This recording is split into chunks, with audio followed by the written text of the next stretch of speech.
community and also outside the school community. Anywhere you find yourself, my darling, see, just get yourself immense. Enjoyment is not a bad thing, okay? It's that time of the day or the week where we just have to do what? Enjoy. But yes, also, it is indeed my immense pleasure to have these very esteemed members of the Nutrition Society of Nigeria. You're listening to 103.5 FM, Unico Radio International. 103.5 FM. And yes, it is 15 minutes past the hour of 10. So I was about to give you a little gossip that I have some esteemed, distinguished guests in the building. And these members are from the Nutrition Society of Nigeria. You'll be wondering what's in concern us with nutrition. My dear, it concern you. So just draw closer to your radio. Because see, you know now we bring better gist come give you on Top Unica Radio. So yes, guys, this is going to be an exclusive conversation. I want to call it a conversation because yes, we're going to learn. So go get your exercise book, your jotters, your pens, so that you can jot out some really salient points that will be discussed today. And I am honored to host such a distinguished group of experts, researchers, and also professionals who are dedicated to advancing nutritional science and public health in Nigeria. But before we dive into this conversation today, I would like to take a moment to acknowledge two very significant events happening right here in the University of Calabar. And first of all, I want to say a very big congratulations to all the matriculating students. Yes, it is the 48th matriculations right here in the University of Calabar. So yes, a huge and warm welcome to all the new students who are matriculating today. You are embarking on an incredible academic journey. And of course, we are thrilled to support you, to tell you that you have actually, we are proud of you for choosing this esteemed institution. And also, for you contributing into our society. Your step into contributing to society begins today. So yes, congratulations to all our matriculating students. And also the second event we are having today is actually the VC's pullout. You know, they say what has a beginning has an end. And me telling this message, I feel somehow sad because see, I wish it was possible for her turn out not to end, but unfortunately it has to end. So yes, I want to say a very big thank you to the ongoing or outgoing VC and the person of Professor Florence Banco Obi. We want to extend our deepest appreciation, you know, and also our heartfelt congratulations to you, Ma. Your visionary leadership and also dedicated service have significantly impacted this university, the students, and the broader academic community. We are wishing you, all of us right here at Unico Radio International, are wishing you the very best in all your future endeavors.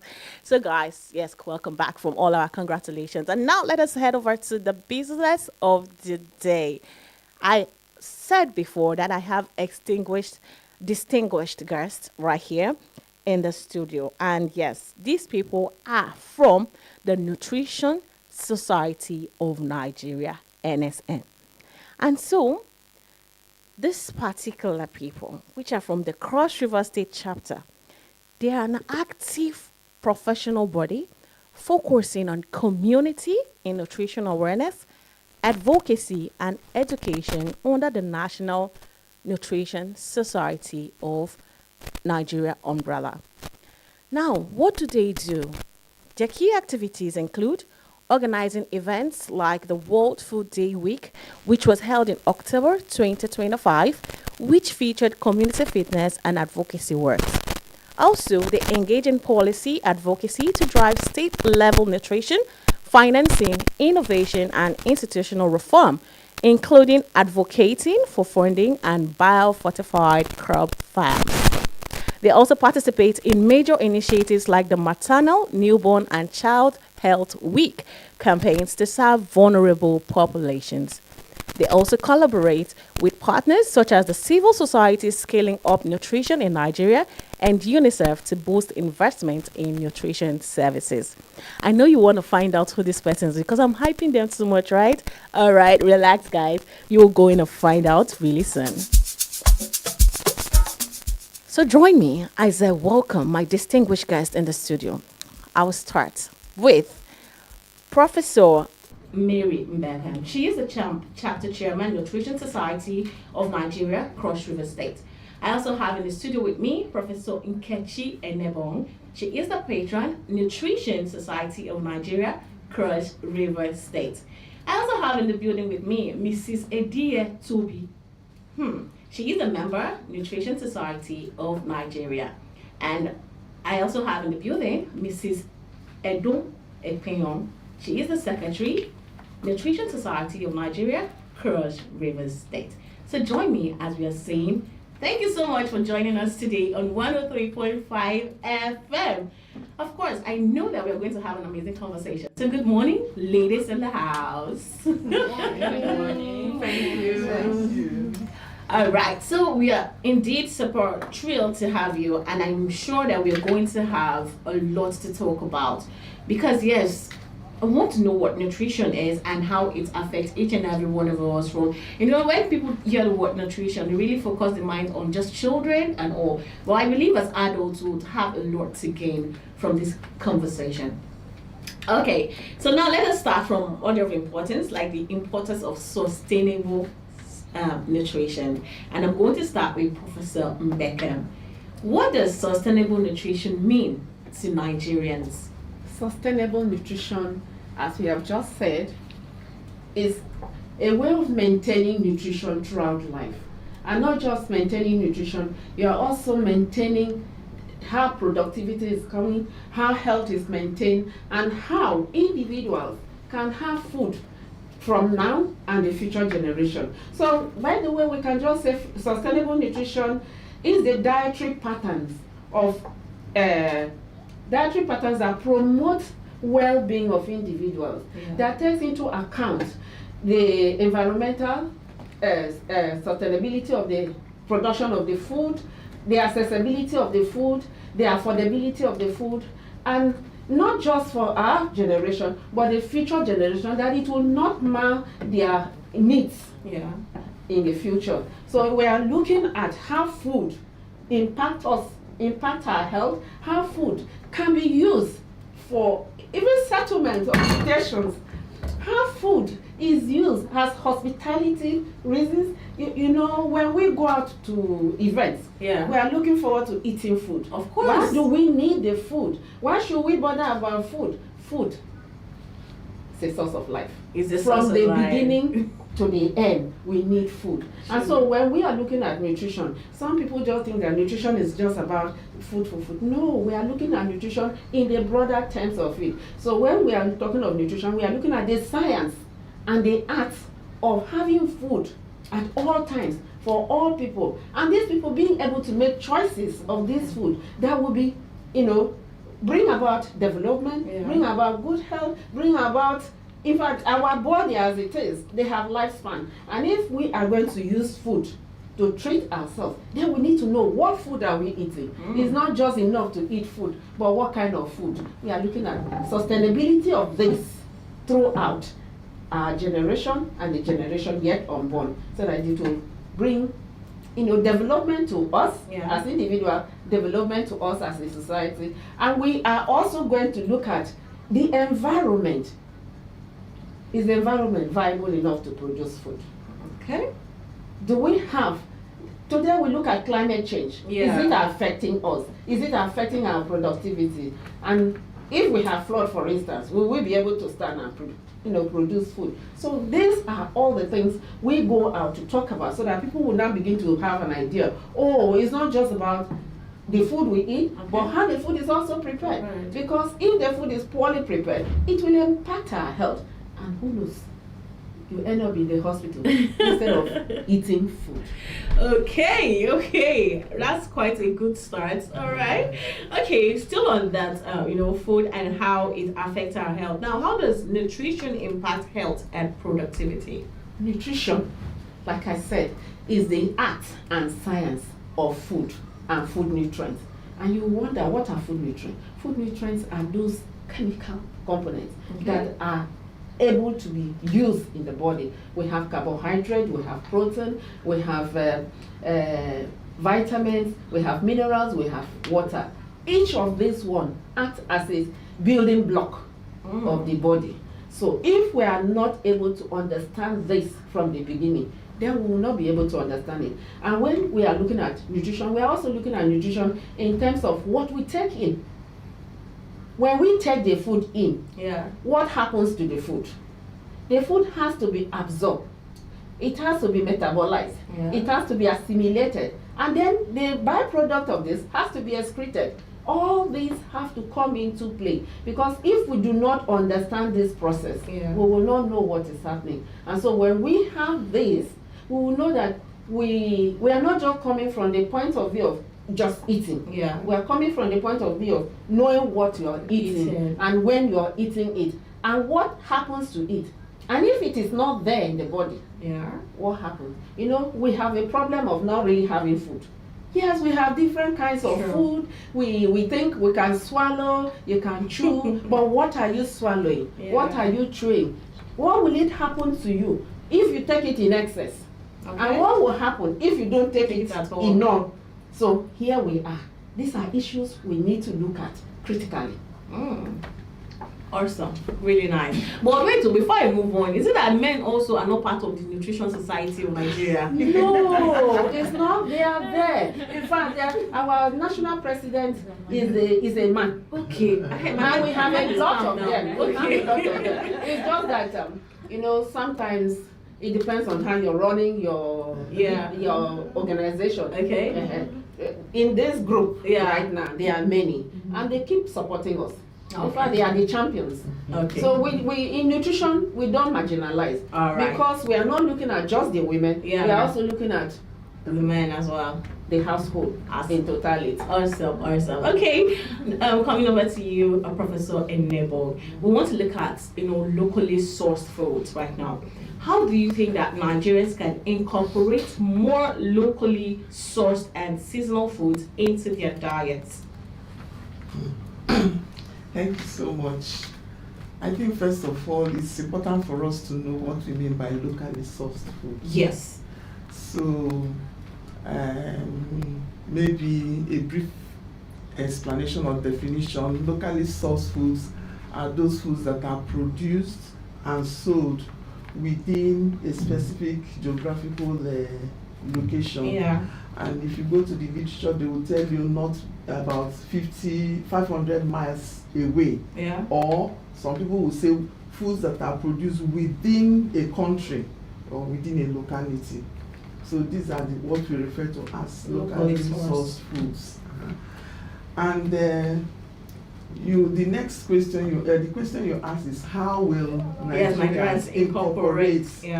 Definitely, before you can incorporate food, you have to produce it, isn't it? So it's through food production.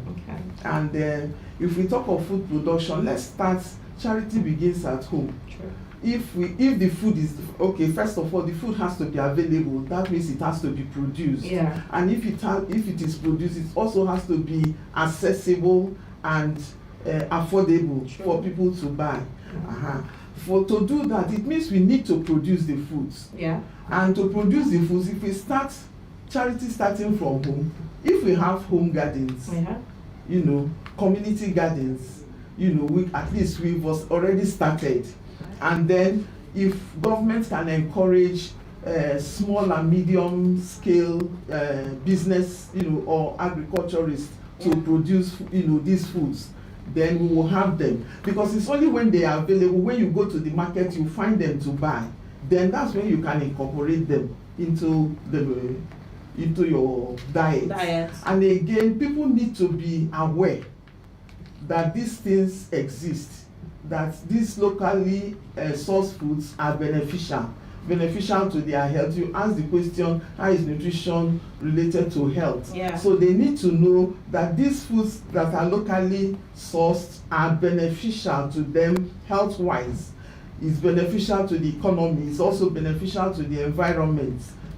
So if we can produce these foods, government can encourage, farmers to produce them. And then even in schools, if we have school gardens, when the school, in the school, you produce these foods, especially fruits and vegetables and some grains. Children will know how these things are produced. They will also know their value. So you are catching them young. And as they grow with it. Yeah. And then when they are preparing their foods, they will remember, we used to grow this type of thing in school. And even in their own homes, they can also grow this food. So there are many ways. We can also encourage supermarkets to patronize local farmers. Okay. If you go to some groceries, you only see highly processed foods. You don't see vegetables. So if we, like the well-to-do people who go to these places to buy food, when they see these locally grown foods in their fresh state, not over-processed, they will be encouraged to buy them. But I said awareness is also very, very important, because if I see something in the shop and I don't know how to use it or the benefit, I may not pick it up. So encouraging people, educating the masses on the benefits of these locally sourced foods, is very, very critical. Like I said, government has to come into place. Farmers need to be encouraged. Local farmers have to be encouraged, because if we start buying them, they will also be producing a lot. And then we'll be able to incorporate these things in our diet. And I think the one that is very important to me is that, like the home gardens. You are cooking food, you can easily rush to your garden, pick some fresh vegetables and put it into your pot. Yes, green vegetable. You are cooking yam pottage for the children instead of cooking yellow yam pottage. You go and pick some fresh vegetables from your garden and put. The food becomes highly nutritious. Very true. So these are some of the ways we can incorporate. Okay, so soft loans to young farmers, youth, and so on. Okay. All these youths that are looking for what to do, they can be organized into cooperatives to produce these foods. And then we also have market gardens, or farm markets where people can easily go and purchase them. Very true. And I just hope my listeners, you're jotting this down, because these are really vital truths, like super vital truths. Because Mama, you said something about teaching young children in school, and that reminded me of my secondary school, because I went to a government school, and so we were taught to plant.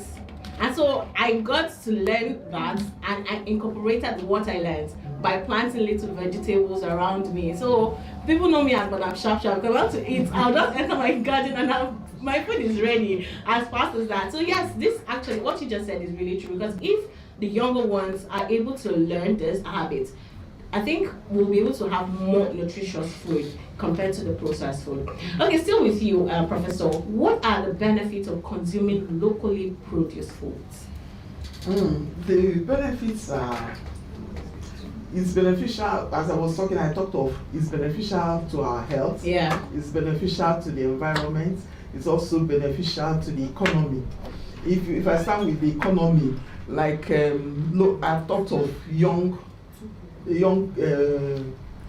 farmers, people who have nothing doing. If we organize them and they start producing these foods, it creates employment. Even for communities, the communities are encouraged that people are buying these their foods and they produce more. It has a multiplier effect, and then they will have money to also do other things.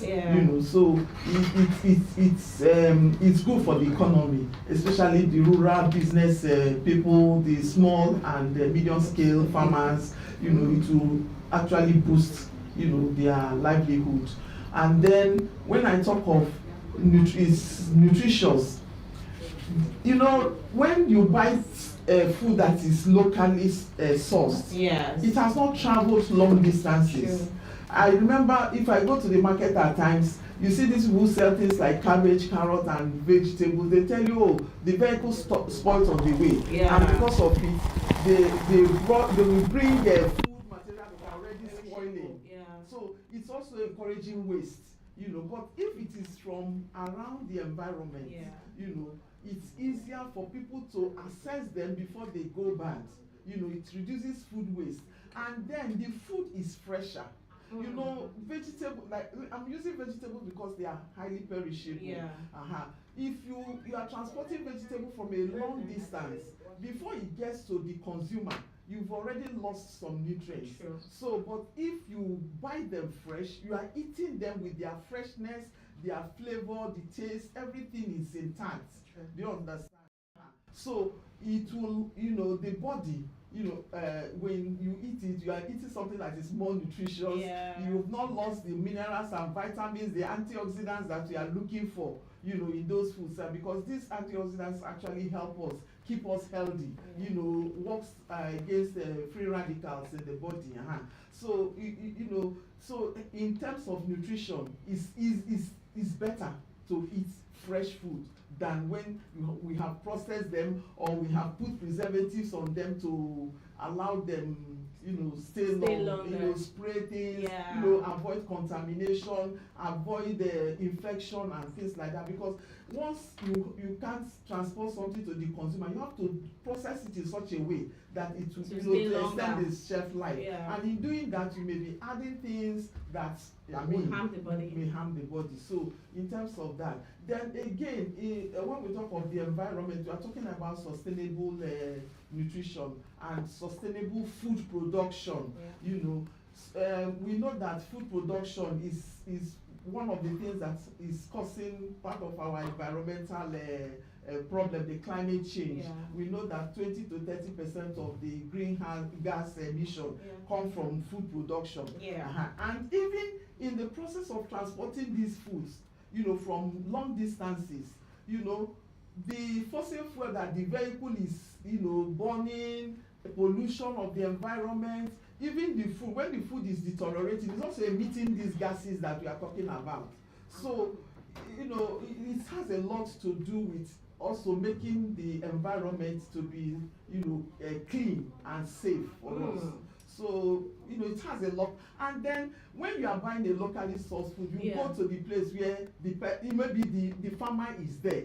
When you at times you encourage the farmer by interacting with the farmer. You can ask the farmer, how did you produce this? You know, you will know who is actually producing your food and how the food is produced. And it helps you to make sure you are eating safe food, because these days people are complaining of so many things concerning the food we eat. How people are adding this and this. But in a local farm market, you see, you know, you are talking straight with the person who produces this, I don't know, synergy and pride you have that you really know what you are eating, and you will see that the farmer will be happy telling you how he has produced his food in a sustainable way using smart agricultural processes. Mama, I know if we allow you like this, the list of benefits is just endless. So there are many benefits. There are so many benefits. And they are healthier. Yes. Okay, I want to shift gaze to so that others can talk. I want to shift gaze to Professor Egbe. Now we're looking at the nutrition challenges, especially with Nigerians. So what are the common nutrition challenges faced by Nigerians? Common nutrition challenges faced by Nigerians are poor food choices. Poor food choices. Like, when you mean poor food choices, please educate us more. Yeah, that's why I'm here. All right. Poor food choices we are looking at. You are looking at, you know, I may decide that, okay, I want to eat pounded yam. But how am I eating the pounded yam in the local area? You can eat pounded yam, but they are getting fresh fruits, fresh vegetables. They are preparing things fresh. Palm oil is not adulterated. Everything is fresh. So we are eating right. But in the society or in the urban area, you look at, now we have to eat maybe meat, processed meat. It's not bad, but how much of it are you eating? How long has it been kept? And today, how many people can afford meat? I don't know. How many of you can afford meat? Because me, I can't remember when I ate. The money is still not there. And it's expensive. Like she mentioned before, the cost of it is not here. You know, your food choice matters to you. And we have different classes of food. We must balance all these classes if we have to eat right. We have carbohydrate, we have protein, we have minerals, we have vitamins, we have water. In fact, I think 98% of our body is made up of water. And if that is good, and we are not drinking, there are some people that will tell you they cannot drink water, they prefer to drink Coke. True. When they are eating, they drink Coke. Yeah. And for them, it's a sign of arrival. It's a status symbol. They have arrived. They have gone beyond drinking ordinary water. But this is the one that will make you look healthy. Okay. So it's a challenge. Then peer group. Most children want is shown on television. My friends bring Indomie to class. Yeah. So if I don't have Indomie, it means I don't belong to them. You know, those things, they affect them even when they are still young. True. They affect us too when we go out in our society. Then we also look at our who are our models. Okay. What do they do? The models, the person you have as the person you are looking up to. How's the person behaving? If the person likes local food, like me, I will always follow Professor Nobon because she will tell you, eat this, eat that. So if I go out and I have somebody who is thinking of buying processed food, I will think that is the best. Yeah. But I may not have the money to even buy the processed food. And so I'll begin to look at, what do I do? Sometimes just form to be part of it. And I'm not ready to do that. So we need to understand this. Then we also know that health is wealth. True. If you don't eat well, your brain no go carry. Oh. Have you ever been hungry? Yes. When somebody is talking to you, will you be listening? You're thinking of how to get food. So there is that ability of having fatigue. Yeah. It's a challenge. You're not thinking, you can't be productive. You cannot think of going to work, even when you're working here. If you're already hungry, everything will irritate you. Okay. So cognitive ability will be poor. And then we are also exposed to chronic diseases, whether we like it or not. Our lifestyle today, what we choose to eat, affect us. So we need to think twice on what we are doing. There are a lot of challenges. Sometimes, you want to eat something and say, at your level, I know I have my own home garden. Right now, I get my tomato, my pepper, and everything. And somebody will tell me, can you be doing this? Now you're a professor now. Don't do this. I mean, why? Where is the title coming in? The status is different. It's what I want to eat. I grow my cucumber most times. And people are just talking. But I eat them crunchy. And I'm happy because I know what I am eating. Most times, I don't eat food outside because I will poach. Okay. I don't know whether others feel it. I go for spices. Many people will rather just use Maggi. That is enough spice for them. So it is your choice. It is your awareness of what you want to eat that will impact you. So we need to improve our mental ability to think. And you cannot think right if you have not eaten. Okay? You get sad. And when you see others eating, you begin to look at them with one go away eye. I don't know. It's as if they are not just being kind, but you need to eat right. And it begins with your awareness, and it begins with you knowing what to take. Water. Have you ever taken water early in the morning? Yes. You feel good. You clean up. Sure. And you come out clean. And so there's no room for constipation for you. So what you take determine who you are. And there is this adage that you are what you eat. Very true. So we need to decide what to eat. And so if we don't do that, malnutrition. Have you ever seen a malnourished child? Yes, I have. You won't want to touch the child. Very true. Then when you see the other child that is well nourished, oh dear, you are. You will love to have one. You know, there's this particular saying, sorry to coach you, that a child who is not fine, they call that child Atutu Poyoyo. Okay. And then the one who is so fine, I know you give the name like Clinton, all of those kind of names. The other ones are issued. The other one is speaking. Oh, what you know? Okay. I know. All right. That is where we are. Okay. So it impacts us. So we need to think of not allowing our children to be malnourished. And for women it's even worse. Because if you are a malnourished child, you are growing up, the body is struggling. Before you know it, you're already menstruating, losing enough blood, iron through the blood, and then you continue. Maybe you now become pregnant. Before you know it, you're already carrying a malnourished baby. I'm just putting it lightly like that. So that vicious circle continue. And so you become stunted, you become anemic, there are all kinds of conditions. And the men, because you said whether our men are not there. Exactly, I wanted to ask too. No, we are not talking of women alone, and the men are also there. Okay. Have you seen a malnourished man?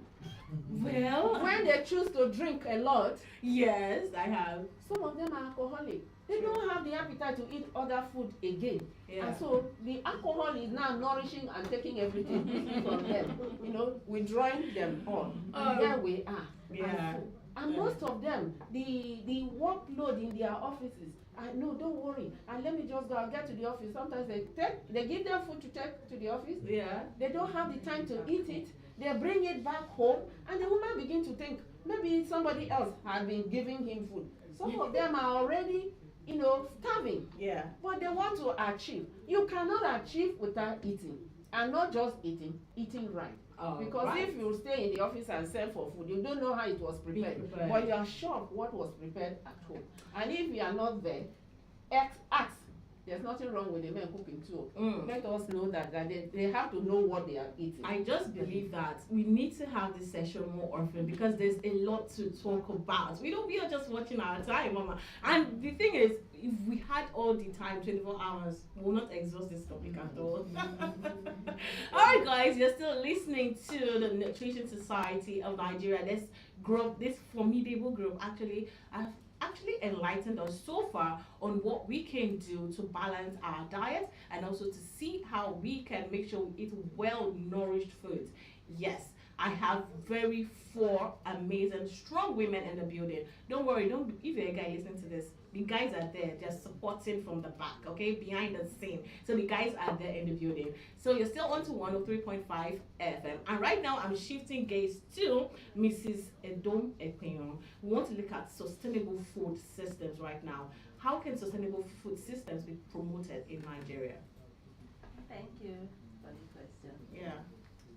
So sustainable food systems can be promoted by ensuring that we adopt sustainable systems in our food production.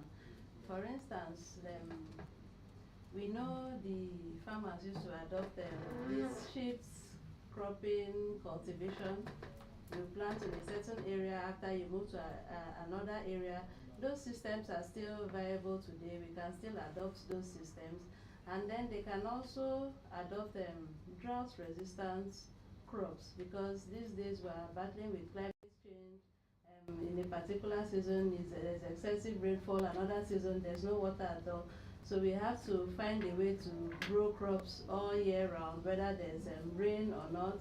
So we can adopt irrigation systems to ensure that we always have crops all year round. And then we can also ensure that we have good value chains. What are value chains? We know for sustainable food production, we're talking about how food is produced up to the point where people consume this food. And so for the food to get from the farm to the consumers, we have to make sure that there's no waste along the way. Okay. There's no waste along the way. So the farmers are doing their best to use very healthy means of producing this food. And then the people transporting are able to get the food to the consumers in good time.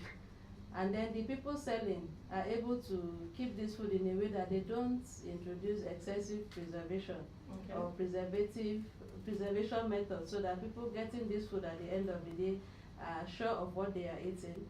And then the people selling as well. Sometimes you are tempted to, I bought 500 naira, so I want to sell 700 naira so that I can make profits. But it could stay with you for a while and you're not able to sell. If you find people willing to pay even 550, please sell. Don't keep to the point that these foods get bad. When they get bad, we experience wastage. Right. So to avoid wastage, please sell so that you don't lose out completely, and people are also able to get this food in good condition. Sure. Then we can't talk about sustainable food system without talking food safety. Okay. Food safety. The farmers producing the food, please, they shouldn't use too many pesticides or herbicides to produce. There are other natural means of pursuing predators from attacking the crops. I think they should adopt this method. Then after this food is harvested, they should look for more friendly means of preserving this food. Okay. And not introduce too many preservatives, because these preservatives, if they don't break down on their own before people consume them, they constitute a lot of problem to the people consuming this food at the end of the day. And even you that buys the food and keep to eat, if you notice that the food is not in good condition, please don't consider how much you have spent to purchase this food, please. If you feel it is not safe, then it is not safe. Okay. Don't take the risk. Don't eat food that you perceive that is not healthy. Thank you. Because I know that you have a lot to talk about. But time is of the essence. And now let us look at nutrition for vulnerable groups, such as children and pregnant women and the elderly. So this is to you, Mrs. Edia Toby. What are the specific nutrition needs of vulnerable groups for these people we just mentioned? Okay, thank you very much. When we say vulnerable group, we are looking at children, especially under 5. Okay. We are looking at the pregnant women. We are looking at the elderly. Let's start with the children. Children are very prone, especially those under the age of 5, prone to malnutrition, protein energy malnutrition. And so they require a lot of energy-dense foods. They require a lot of protein, which we can get. We know the economy is biting and we cannot be looking at chicken, beef. Yeah. We can use milk, fish, crayfish, incorporate crayfish into their foods. They need vitamin A, they need iron, they need calcium for strong bones, and they need a lot of nutrients to help them because they are growing rapidly. And then we look at the pregnant women. The pregnant women need a lot first for themselves, and then what can carry the baby too. Because when they don't have enough even for themselves, the body takes from the reserves in their body, and then in the long run they may suffer chronic diseases. They may have anemia when their iron stores have been exhausted. They may have what they call it, nausea and all of that. So they need a lot. So they should be able to attend their antenatal and then take their supplements that will help them in building blood and all of that. Then they need folic acid so that it prevents birth defects for the children. Because if they are deficient in any of these micronutrients and even macronutrients, the baby suffers it more. So we also look at the elderly.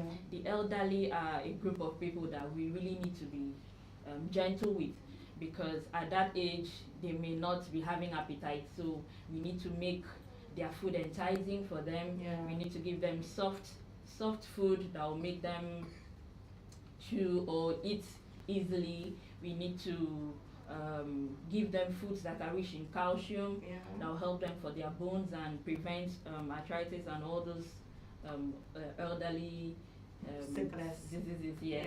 So they also need hydration, because most times they don't feel thirsty at all. So occasionally their caregiver should be able to give them water to help them stay hydrated and age gracefully. Because if they are deficient in these nutrients, it affects them and makes them prone to chronic diseases. Thank you so much. Thank you so much, Mrs. Toby. Now let us look at sustainable eating and how, as a family and generally Nigerians, in what way can they eat on a budget? How can this be done? And so, Mrs. Udom, you will be able to help us explain this. What are those simple things and affordable ways, Nigerians can eat, elderly and also family can prepare meals on a budget? Okay. The interesting thing with the human body is that it recognizes the nutrients. It doesn't know whether you're eating turkey or chicken. If the body sees fish and you can afford fish, please go for fish. Look for the things that you can afford. For everything you feel is expensive, there's an alternative. Look for the fresh alternative. Look for the affordable alternative. The body recognizes the nutrients it can get. So whatever source it comes from, just be sure that it is from a safe source. Okay, so The women around, we like to talk about women because in the home front they are mostly the ones that are the drivers of nutrition. So they can do home gardens, like Prof said earlier. You can quickly run to your backyard, grab some vegetables and include in your meal. It's usually cheaper. You don't have to go to the market all the time, every time you need to prepare. And if you're able to do little livestock production, just keep chickens around or animals, if you have the space, please, it is encouraged, do that. So that you can just pick 1 or 2 eggs sometimes from your backyard, pick vegetables, you don't have to go to the market all the time. All right. Thank you so much for being right on time. Okay, and we know that there've been a lot of success stories and all the initiatives. So quickly, Professor Enobo, can you just help us? Let us have some few success stories concerning this nutrition initiative and the programs in Nigeria. Thank you. Well, there are quite a number of success stories, but some of them need to be scaled so that it will go around the country. I want to start with the biofortified foods because at times I get worried about it. Okay. We all know the importance of those biofortified foods like the orange flesh sweet potato, the yellow cassava, and maize and so on. It's a very good initiative because part of the problem we have is this vitamin A deficiency. Okay. And this biofortified, some of the the orange flesh sweet potato has a lot of carotenoids which can be converted to vitamin A. And it's a good source. So it's not just good, good for the adults. It's also good for children because we can easily incorporate it into their winning or complementary foods. So but my worry is that we have it. They've been produced, but when you go to the markets, you don't see them. So we need to make sure that these things are available, and people should also, like we talk of this gardening, if we have it, we can plant them in our home gardens, So I think that is one initiative that is very good, the biofortified food. The biofortified. Yes. So has there been any success story with the biofortified? The success story is that it will improve the vitamin A status of the population. All right. Yes. All right. And if it is made to be available, then it's going to go a long way. And the other ones that are fortified with iron, zinc, and the rest, when we have them and we plant them around, they are part of the local food sources we are talking about. So if we can plant them around us, then it will help us, in the food system. Yes. Okay. I think that particular one should do for us right now because okay, which are the last one you want to tell us? The other one I want to say is the current initiative by the government, the 777 for N77, yes, initiative, because it's now going down to the grassroots. Okay, now for the people out there to learn, and especially our new students, wondering what is this N77 for? What is it like? It represents the number of local government areas in the country. Okay. So meaning that it's an initiative that is going to, it's not now localized to some parts of the country. So every part of this country is going to be involved in that program, and it's focused at the grassroots, at the local government level. So it's something that we have to leverage on, and make sure, like all these things I'm talking about, people being aware of the type of things to be producing. Most of the food we are eating come from these rural areas, whether you like it or not.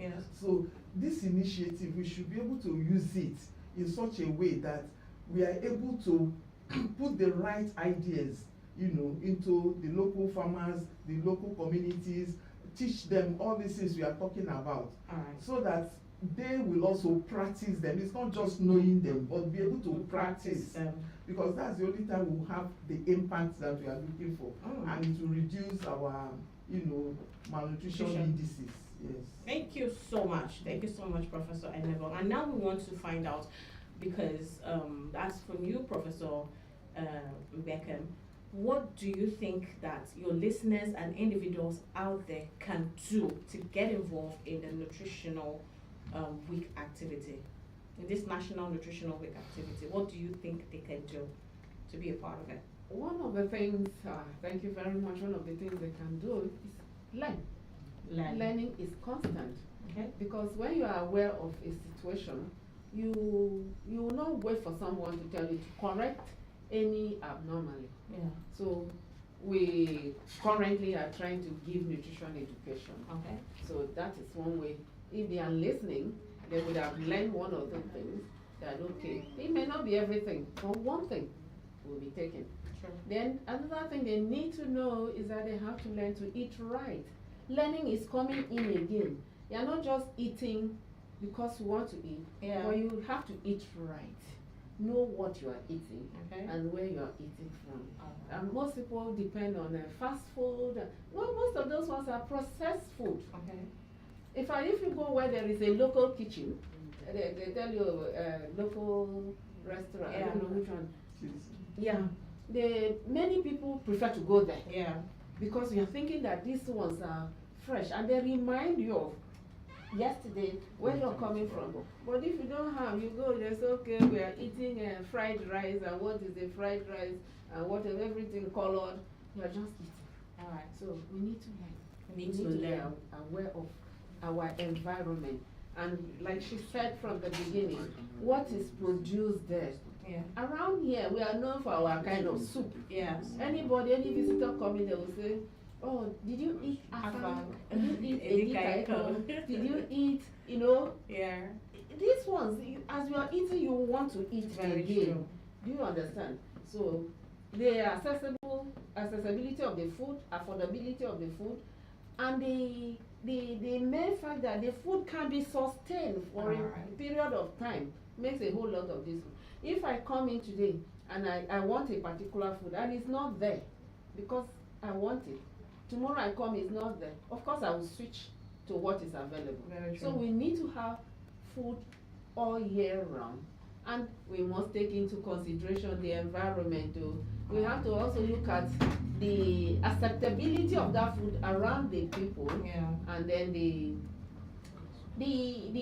people involved, because each category of people, they have their own way of looking at food. Remember that somebody was saying